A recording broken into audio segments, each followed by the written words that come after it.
Medina university میں scholarship کے امیدوار طالب علم کے لیے کون سے شرائط لازمی ہے؟ مدینہ یونیورسٹی میں اسکالرشپ کے امیدوار طالب علم کو درج ذیل شرائط پر پورا اترنا لازمی ہے۔ 1 طالب علم مسلمان اور اچھی سیرت والا ہو۔ 2 سعودی عرب کسی اور ملک سے عام سیکنڈری سکول اس کے برابر سند یافتہ ہو۔ 3 اس کی سیکنڈری کی سند کسی سرکاری سکول منظور شدہ مدرسے کی ہو۔ 4 سیکنڈری کی سند حاصل کیے ہوئے 5 سال سے زیادہ کا عرصہ نہ گزرا ہو۔ 5 طالب علم جامعہ کے قواعد اور اصولوں کے پابندی کا عہد کرے۔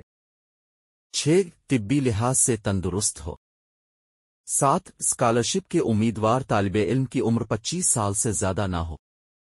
8 قرآن فیکلٹی میں داخلے کا خواہش مند طالب علم کامل قرآن مجید کا حافظ ہو۔ 9 مدینہ یونیورسٹی کے ادارے کی طرف سے منعقد انٹرویو میں کامیاب ہو۔ 10 طالب علم کو ہر ان شرائط پر پورا اترنا ہوگا جو مستقبل میں جامعہ کی طرف سے مقرر ہوں۔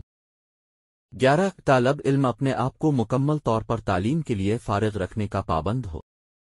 12 اگر طالب علم کی سند سعودی عرب کے کسی سکول کی ہو تو وہ قدرات عامہ کی سند بھی پیش کرے گا۔ مزید معلومات کے لیے ڈسکرپشن دیکھیے۔